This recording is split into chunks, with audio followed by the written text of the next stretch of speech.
Com muita frequência, os casais, depois de um tempo, começam a discutir, a ter problemas pessoais.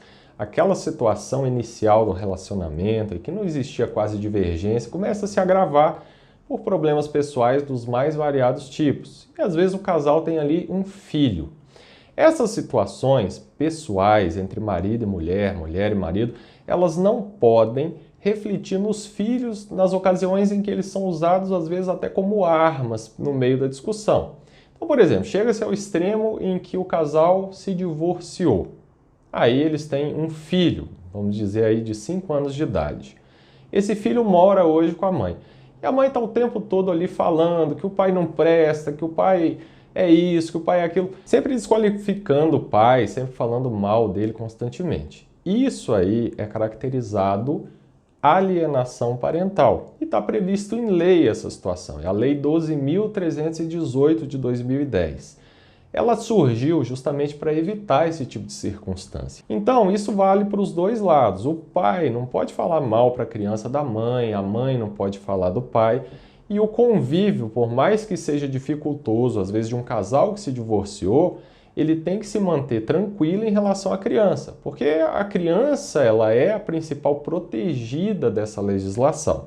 E isso vale não só para pai e mãe, vale para avós, vale para quem tem a guarda da criança, vale para todo esse pessoal que tem essa proximidade. E os principais casos que essa lei prevê como alienação parental são, além, claro, da situação de um falar mal do outro o tempo todo para a criança, aqueles casos, por exemplo, da mãe que pega a criança e muda para outro estado do país, 2.000 quilômetros de distância do pai, sem qualquer justificativa. E isso pode ser caracterizado uma alienação parental, porque ele está dificultando o acesso do pai à criança. Ou às vezes do pai que começa a omitir da mãe as notas escolares do filho, o cartão de vacinação, as informações médicas da criança, às vezes propositalmente, né, para prejudicar o acesso da mãe às informações. Então, todas as situações que envolvem convívio, envolve o modo em que se fala do outro, envolve a relação do dia a dia, envolve o local de moradia e todos esses embaraços que se traz entre pai e mãe, avô e avó, quem detém a guarda e quem não detém em relação à criança de forma a prejudicá-la, a lei vai trazer medidas para punir, para evitar esse tipo de atitude.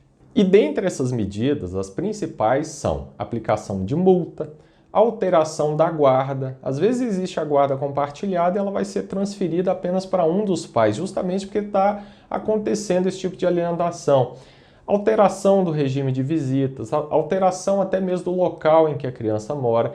Então são todas medidas que visam punir quem descumpre a lei nesse sentido, porque o judiciário entende que isso aí é um prejuízo para o menor. A criança é a maior prejudicada e o interesse do judiciário não é aqui defender o lado do pai nem o da mãe. Ele sempre vai estar voltado para a criança. O que for melhor para o convívio da criança entre os dois e a pacificação dessa situação é o que vai ser protegido pelo Poder Judiciário e principalmente por essa lei que trata da alienação parental.